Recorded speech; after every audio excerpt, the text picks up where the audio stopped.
Hello and welcome to Let's Talk with Matt and Johnny. In Season 2, we're inviting inspiring guests onto our show to talk about their journey and how they can influence others. This week, we're joined by a very good friend of ours, Reece to talk about his fitness journey and how he's gone from fitness instructor to gym owner in just 7 years. Reece talks to us about how he's got his passion for fitness in his early years as a football professional and how that passion and work ethic is instilled in him now. Please don't forget to like, subscribe and comment, and we hope you enjoy. Hello everyone, welcome back to Let's Talk with Matt and Johnny, podcast number 5. We welcome the legend, that is Reece O'Connor. I've worked with him. Matt's actually trained him to do his job. I'm going to not blow your own trumpet, Reece, but you're one of the best PTs I've worked with, mate. Thank you very much. We're just basically going to talk about his story, about how he's now owning his own gym, and also looking back to where he first started. So Reece, welcome, mate. Thank you very much. It's an honour. One step closer to the Joe Rogan podcast. Yeah, we always say this is a stepping stone, mate. This is where it starts. Yeah, getting closer. We all got to start somewhere, right? Yeah, Reece, if you give us a little bit of a background, let's take it way back when you were young. So I know you were into your football and stuff. Yeah. And you had a passion for fitness. If you sort of go back to then, that would be great. Yeah. So how I got into fitness was purely through my football. To be honest, as a kid, I was always outdoors, always doing stuff, playing with friends, and then playing a high level of football kind of got me into that. Into that fitness environment where I was always in the gym or training. It was the norm for me. So when I was at school, I played a high level of football. I was signed by Oxford United, so I was there for 3 years. And every Wednesday, I used to miss every Wednesday off school to go train with the scholars, train with the pros. So I was in that environment, that sporting environment where I worked with coaches. I worked with sports science coaches, and just doing sport-specific stuff for my role I was a goalkeeper at the time. And I think where I got my work ethic from was from football, because I'm a goalkeeper and I'm not blessed with height, unfortunately. I'm only 5'8". So obviously when you want to be a goalkeeper, you have to be 6 foot plus. So I knew I wasn't the tallest, but I knew I had to work harder than everyone else to kind of be in the team. Because they said when they signed me, if you don't go for a growth spurt, you're basically being released. And that's actually what ended up happening. But me and my dad, throughout pre-season and stuff. So when the season ended, we would get given training programs to follow throughout the summer. So throughout the summer holidays, my dad would go on his bike. He would force me to run. So I'd have to keep up my fitness during the pre-season. And I think from a young age where I was into fitness and it was a norm for me. For me, training 2 to 3 times a day was normal. So getting into that fitness, it's come very natural to me. So when football didn't work out, that was kind of a natural stepping stone, was to be in that environment. So when I got released eventually, and then I went to Matty, and Matty taught me the ropes. But yeah, that was my background as a young, probably from the age of 9 to about 16, 17. That was my environment where I was in a professional environment, worked with some amazing coaches, some amazing teams. I've worked with some now who are professional footballers. Some of my friends are now professional footballers. So that was my environment. I think that's what's given me that drive and that work ethic to do what I'm doing now. Yeah, it just shows and you put it into your course and everything that you were doing, and like you say, is on what you're doing now, especially as well. And thinking back to then, was the personal training naturally for you, or the fitness instructor stuff initially? Was that the first thought that came into your mind? Or were you thinking coaching or? When I was doing my my last 2 years of the scholarship, I was doing my coaching badges, and I didn't really want to be in that football environment. My whole life, I wanted to be a professional footballer, and if I wasn't going to play, I didn't want to coach it. I just wanted to be out of the environment. And the last year of doing my scholarship, I fell in love with the gym. I don't know why. It was after training. I just trained. I just loved training. There was no pressure. Where footballing, when you're training for football, there's pressure. There's coach. You're being analysed. How you are a person off the pitch. When you play, you're being analysed. And that pressure was fine. I could deal with the pressure. But when I was in the gym training, I just fell in love with performing and not being judged for it. Like, am I going to get offered a 2-year contract after this? When I was just training, it was just my place, just to train, relax. And I just fell in love with the gym. So when I did eventually get released, I didn't want to stay in a football environment. I wanted to get out and do PT. That's what I wanted to help people enjoy fitness. That's kind of what my ethos is now, is to help people with their fitness journeys, and get them to fall in love with training. But yeah, I didn't want to stay in the footballing world. Yeah, I mean, it's funny enough. I mean, I had a quite a similar. I wasn't turning professional or anything like that, but I was doing football coaching and things like that, and I kind of went into, I thought, do I really want to kind of do this with the coaching? And then I also looked at like physiotherapy and the sports science stuff, when I was younger. So that's why I asked the question. Is it's like, did that type of thing, you loved the sport, or you loved the kind of the sporting environment? Was that something that really focused you? And like you say, it's, if you weren't going to be the professional, I definitely wasn't going to be the professional. So that was the only route for me. But yeah, really, it's obviously that's a similar route. Like I say, with me, it's kind of saying, actually, if I can't do that, I can then try and help everyone and that was the main thing, really, is just saying, making sure that I can help people. So you've gone to, now you sat down with me in the leisure centre in Loddon Valley, I think it was, that we started out, and then kind of, obviously your journey for me, and I'm, followed your journey obviously from that point, and it's been quite a steep point where you've come to, mate, and kind of take us on to that next step of your journey, really. Okay, so obviously I worked with you, Matt, and Johnny. I loved the time at Loddon Valley. It was like a nice, for me, going into a football environment and then working with a gym team that was so close. Yeah. And having that team environment still, like me and Johnny and Darren and Ash, like we were quite a close, and obviously Charlie, I can't forget Charlie. Charlie. No, I can't forget Charlie. But like the close group we had, it made me feel comfortable being in a gym environment, because that was the first time I've really worked in a gym environment. That was my first job. And I think having a good team around me, it eased me in. I had a lot of confidence going into the gym. Obviously watching Johnny work, watching Darren work, and Ash. But from Loddon Valley, I think I was about there for about two years I was. And then I went to Rackets. And when I was at Rackets, I worked with, at the time I was watching him, but I eventually then turned to personal trainer. But I was watching one of the trainers, Corell, and I think he definitely has a big influence in what I do now in terms of like my work ethic as well. Because when I was at Rackets and I moved there, I was just doing classes, I was just doing gym floor, wiping down the equipment, cleaning. When I saw Corell, that actually allowed me to see that there's a path in personal training, there's a career in it. He literally works every single hour under the sun. Like, I didn't really think there was much money in personal training. I didn't think that it would be a career of mine. I thought it'd be like a short-term thing and then I'll go off. And then I saw Corell, he would literally be in the gym for 6 a.m. and his last client, he would get out of the gym about 9:30 at night. And I was like, wow, that is what I want to do. That's the and that's the thing for me, watching your journey and hearing you talk through it again, Reece, is that it's great for me, and I know I've said to you boys before, but I feel like a proud dad sometimes, when you kind of like, when you've got, your boys are doing so well on your own journeys, and obviously Johnny's started a very similar time, and you're both in the fitness industry and both doing extremely well, but in very different aspects of it, where you're still dealing with personal training, but in two different entities. It doesn't need to be a one single route, that type of thing. And you can work in a gym, or you can do this at and whatever. When you do go self-employed, there is loads of options for you.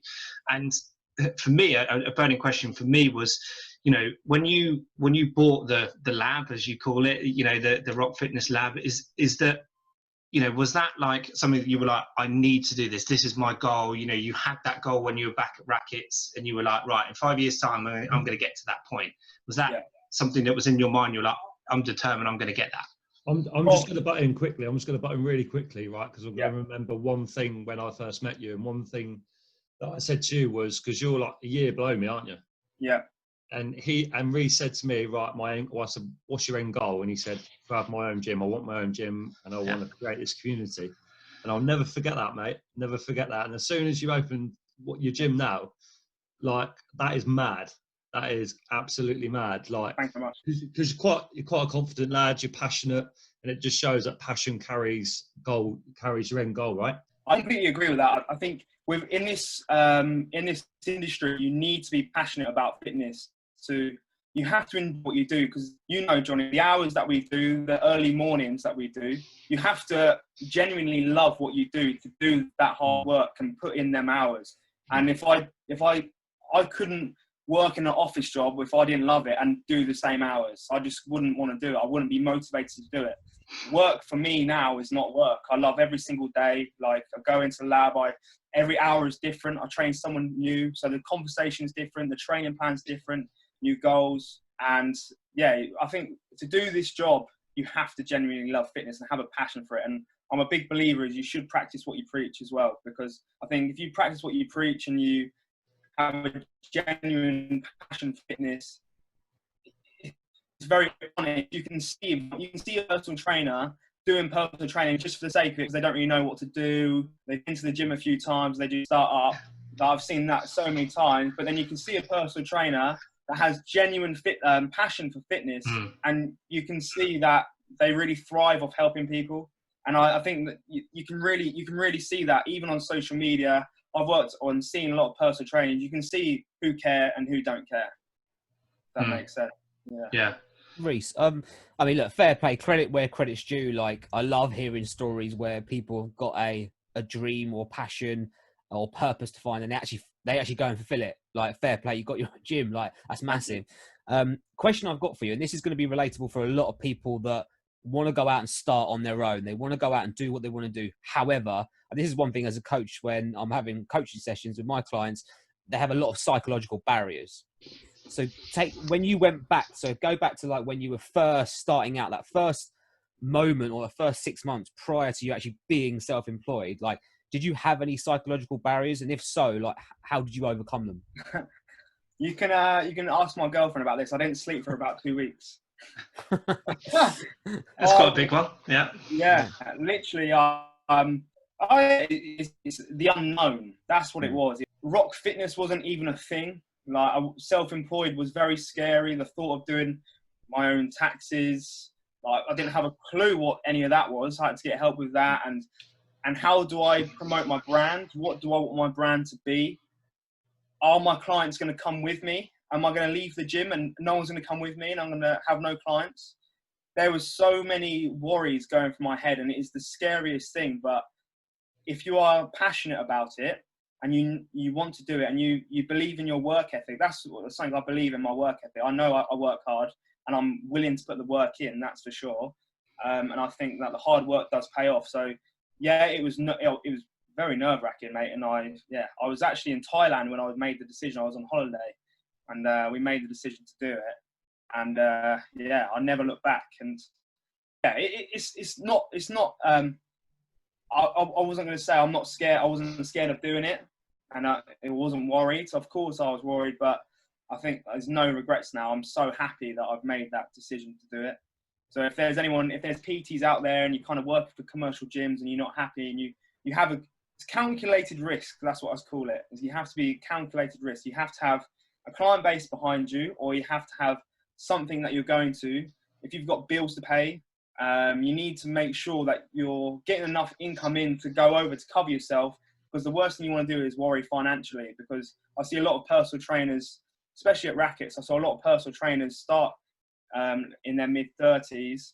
They've got a mortgage to pay, whatever, and they think they're going to just come into the gym and get a load of clients and be fine within a week or two. Mm-hmm. And I think when reality hits, when they've realised, okay, it's a lot harder, and I think I have to put in a lot of time, I have to invest my time on the gym floor, create a rapport with these people, and then they're going to start coming to you. People are very intimidated in like a gym environment. No one's ever going to approach a PT, so you're having to make that sale on the gym floor. And I think as long as you've got a client base behind you and you've got a brand or whatever, I think go for it. But yeah, I kind of went on a tangent then, but yeah, go for it. If you're not self-employed and you've got a client base, then go for it. I think make the leap.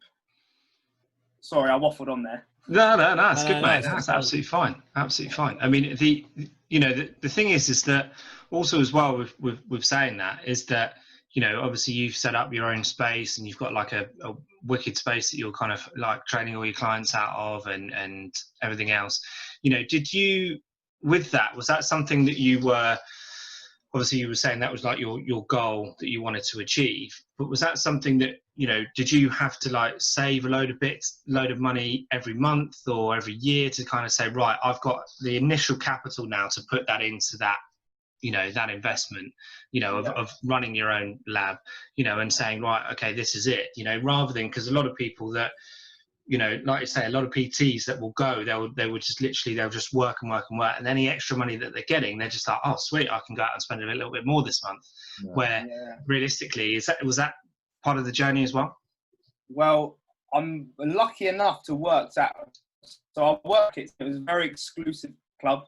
I worked with a lot of successful people, or people who had high-end jobs, and when I worked with these clients, the hour, it was quite funny. I would give them a PT session and they would give me advice, and he was a business guy, and he always taught me how to save money, and I still do it to this day. And so what I do, or what he told me to do, is you set up free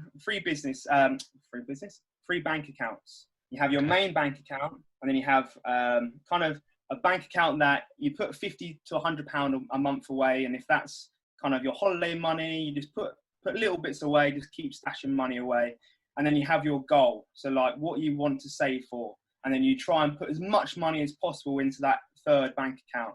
So whether that'll be £200 to £300 a month away, and just keep stashing.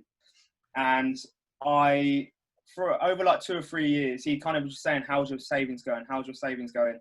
And he said the reason you have 3 bank accounts is you kind of live off the one, you want to basically live off as least money as possible. So you want to put as much money into that third bank account.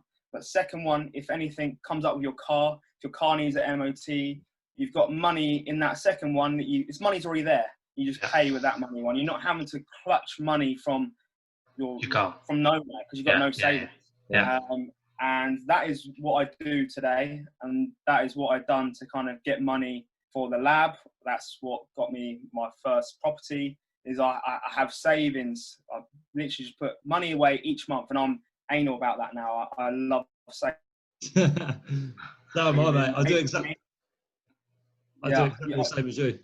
Yeah, and it's such a nice feeling when you're first saving money. You're like, oh God, there's only X amount in the bank account, and then after 6 months, you start seeing it grow, and then it becomes addictive. You're like, oh, this month I'm going to put this away. And it becomes a challenge. It becomes a bit of a task. By 6 months' time, I want to have this amount of money in the bank account. And I'll never forget that tip. And it's helped massively just with everything that I've done in my life. And it's helped me set up the gym. It's helped me get on this property ladder. I've been quite fortunate with some of the clients that I've worked with that have given me these tips. That's the great thing about our job, though, isn't it?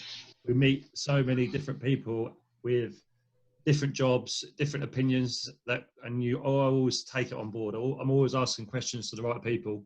Yeah. And I got exactly told that by one of my clients who's a top-end accountant about the 3 accounts. And to this day, it's the best thing I've ever done. At first, I was like, oh, but so honestly, it's the best thing. When you see that number like rise up, you think, oh, I'm getting that little bit closer. Yeah, exactly, mate. Like I said, you work with so many different clients. You have so many different conversations throughout the day, and you just get random tips off everything. A shame I didn't have a barber during lockdown. That's what I need. Who did you have, mate? Your brother? Well, my brother tried it once, and we nearly had a scrap. And he came bulk up. And I ended up just doing it by myself, to be fair. It's a grade 2. I had like a beard trimmer and just went grade 2 all over. over. Yeah. All right, mate. I do miss that ponytail. To be fair. Nah, no. I feel sorry for the girls out there because I had to plan my hair wash days. I'd brush it on a daily occurrence as a joke. You have to plan when to condition your hair, mate. I had a little timetable going along. Yeah.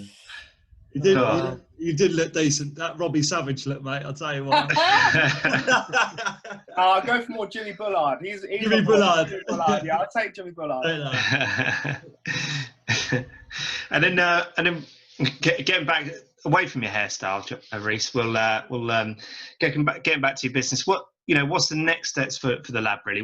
You've, like I say, you've made such an incredible journey, really, going from, having, being with me, what would it be, 7 years ago or so, and then you now you own your own gym. It's like incredible. So what's the future for you? What's obviously to continue this, and is it to expand it? What's the thoughts? Yeah, so I've got a brilliant team of coaches that work for Rock Fitness now. So my brother's just started, which is really brilliant. Good. Yeah, so my brother now works for the brand, and then I've got my other coach, April, who's unbelievable. And that's the thing. When we got a coach, I want to have a coaching team that are genuinely passionate about fitness. That's what I want, who actually love fitness, train a certain way. Yeah.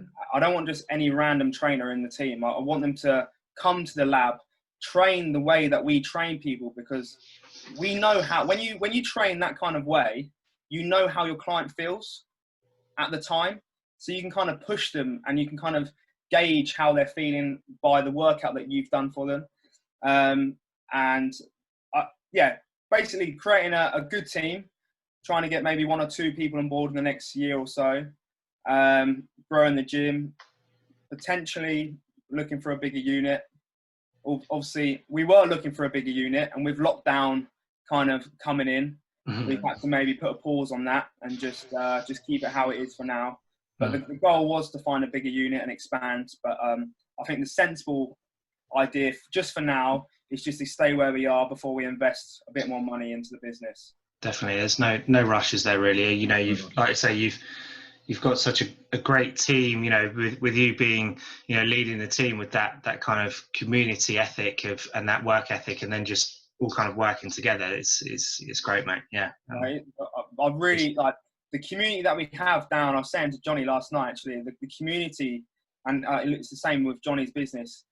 When you have a community, like our goal is to get people to enjoy fitness. That is my goal. There's so many people in the UK or whatever that actually don't enjoy going to the gym. They hate going to the gym. And I want people to come down to the gym. 1, to look forward to see the people that are there, and 2, to actually enjoy the training that we do. So the training that we do is programmed for everybody. We can have a complete beginner in our class, then we can have someone who's like super fit. Within that same class, they can all have a really good workout because they can push themselves to their own ability. And I want everyone to feel comfortable, confident in our gym. And that is what we got. We got a really good community. We go on nights out. We do stuff outside of the gym together. And there's no clickiness. We were saying this, Johnny, last night. I don't want any clickiness in the gym. Everyone gets on with everyone. And if there was someone new to come through the door, everybody would welcome them. Yeah. There's no clickiness. It's not kind of your normal average commercial gym where you come into the gym, you got a lad giving you evils from the side of the room. It's nothing like that. So that's like that Brixton gym I used to go to. Cool. That was not nice. I think I went there for like 2 days and I was like, yeah, nah, not anymore. Not for me. Not for me. Reece, mate, what would you, if you didn't find fitness, or fitness wasn't an option for you, what you're doing now, what do you think you'd be doing today? Well, I did actually apply to be a fireman. I applied twice, yeah. And the procedure to get through that is a joke. I think my application didn't even get through. But I think something like that, it's outdoors, working in a team environment, definitely a fireman or a policeman or a barber. Turkish barber. Yeah, Turkish barber, I'll sort you out.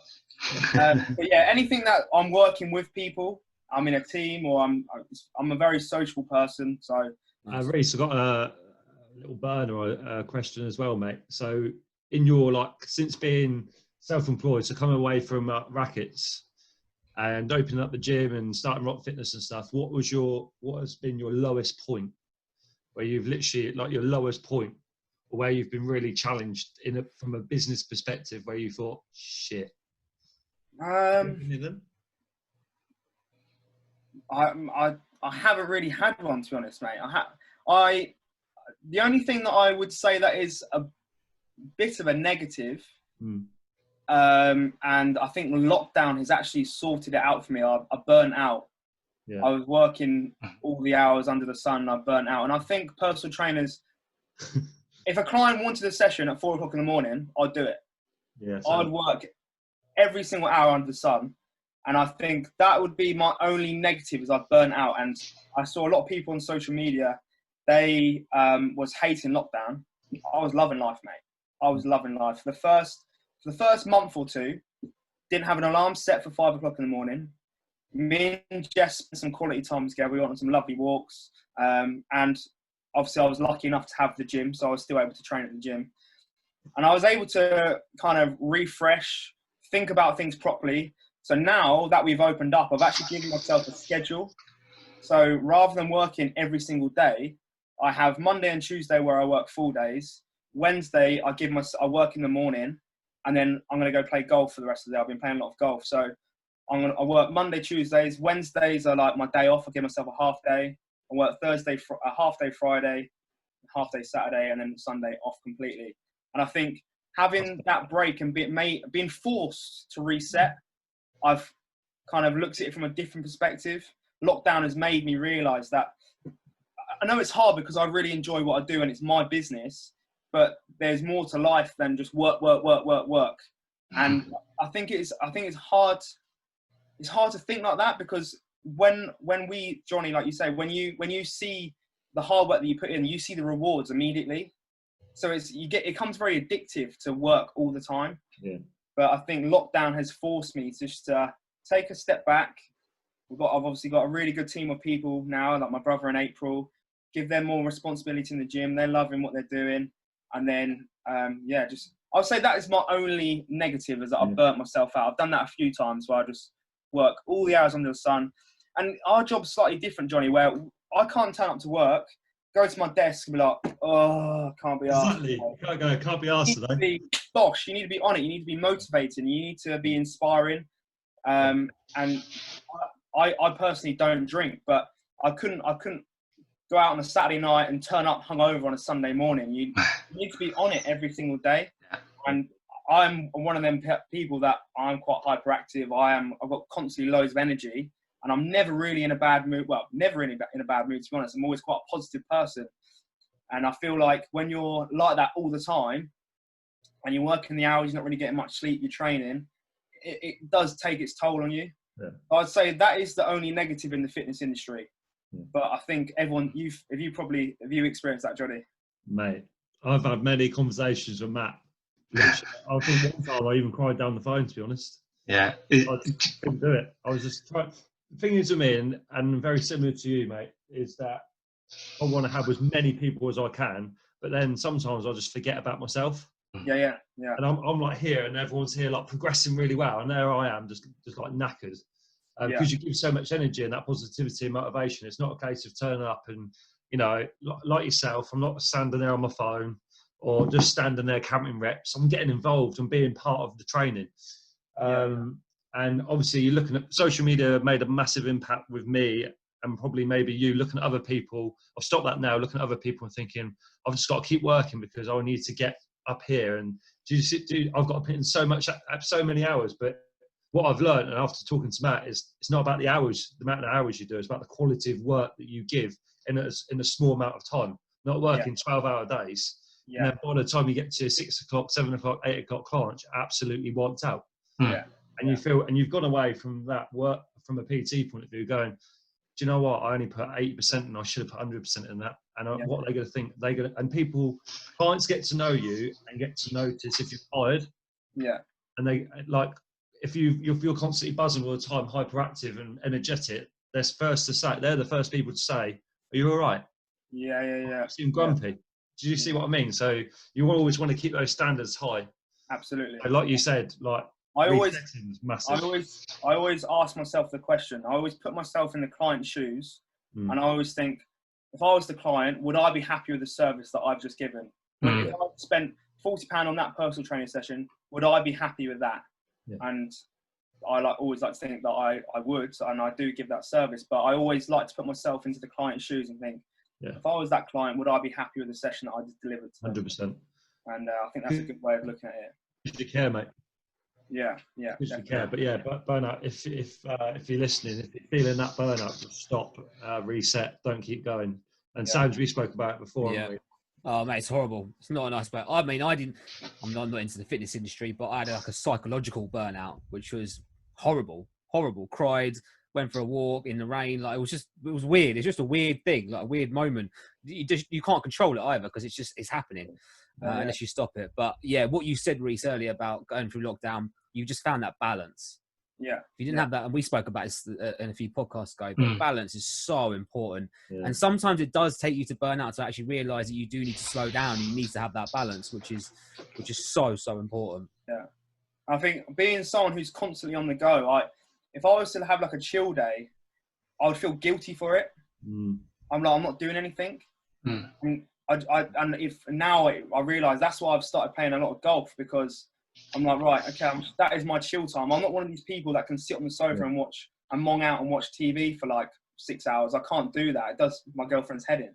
I can't just sit there and watch TV. Like my chill out time is go for like a nice walk or play golf, where I'm not really too active, but I'm just chilling out. I'm not thinking about the gym. My phone's off. That's another big thing, is like I try and have my phone off as well. Or if I go for a walk, I try and leave my phone at home. I'll make sure I respond to all my clients. I do all my social media, and then I leave my phone, because I've had times where I'll go for a walk where I'm trying to chill out and just kind of clear my head. And then 10 minutes into the walk, my phone's going off, ping, ping, ping. And then you're back to work. Yeah. So I just try and switch off. And it's healthy to switch off. You need to switch off. You need time for yourself, definitely. And also you got to make time for your loved ones, mate. I know. Well, that's another thing. When I was burnt out, it was like I'd get home and I wouldn't want to talk, because I've been talking all day. Yeah. So I'd get home and I'd sit on the sofa and I'd just be like... Yeah, you're no good, are you? Yeah. The thing is, when I was going through the burnout and when we moved into the house, I was just taking it out on Amy all the time. And that's no fun. Yeah. You know what I mean? So you got to leave work at work. When you step through that door, work is gone. Yeah. Whereas I probably was thinking on a Sunday, everyone's posting their schedules or posting a bit of motivation, and I felt the need to post. It was ridiculous. Yeah. And now it's a case of I don't need to follow the trend. Like we said last night, everyone's got their own niche. Everyone's got their own way of working. And if it works for you, why change it? Exactly. Yeah. That's like we said last night. You have to focus on yourself. I don't really. Obviously, I want to see my friends do well, 100%. But I'm not worried about what everyone else is doing. I'm focused on myself. And I think that's with social media. And a lot of people do focus on what other people are doing. When you focus on yourself, that is key. Just focus on yourself. Don't worry about what anyone else is doing. Yeah. Just focus on you. 100%. 100%, mate. Couldn't agree more. Yeah. Some absolute gems in there. I tell you, it's Reece. It's great to speak to you. It's been a long time since we've spoken, so it's great to have a chat and look back at your journey and where you've got to at this point. And like I said before, I'm like a proud dad. I'm like welling up now. It's just like you're doing a great job. Well, both of you are, Johnny as well. As you're both doing a great job in the industry and kind of spreading that positive message. And like you say, surrounding yourself with like-minded people, with your brother coming on board as well, and taking you taking him under your wing and kind of teaching him the right things to do in the industry as well. And like I say, there's so many people on social media. There's so many people that you might hear or see about that will have certain ways that they train, and it's not if it works for them and you enjoy the way that they train, then that's great. Sometimes it doesn't always work for everybody. So but it's great to hear your journey, mate, and wish you the best of luck for the future. Really, it's looking forward to seeing it all on the socials as well, and you know, we'll put your social media stuff on here as well. So Rock Fitness, so Reece's gym, and you know, all that journey. So if you're local as well, check it out. And yeah, Reece, thanks so much for your time today. Appreciate it. And thanks again, fellas. And we'll see you next week. Lovely, I appreciate that. Thank you very much, boys. Thank you for having me on. No worries. Take care. You have to come down to the lab soon and get on the air bike. Yo, Definitely, definitely. Where is the gym? It's in Arborfield. Okay. It's just on the outskirts of like Woking and Reading way. I'm moving to Warfield next month, so I might come down and see you. More than welcome, mate. Anytime. Scared to the fitness. Nice one. Thanks, Cheers, guys. Thank you. Thank you for listening, and thank you again to Reece for coming onto the show and talking about his incredible journey. Like other guests we've had on the show recently, it just goes to show that if you have a passion for something, follow it through and it will pay off. Reece, it was a pleasure to have you on the show, and we'll be down to Rock Fitness soon for that session. Each and every week we'll be having more incredible guests onto the show, so please stay tuned. Don't forget to like, subscribe and comment, and we'll see you next week. Take care.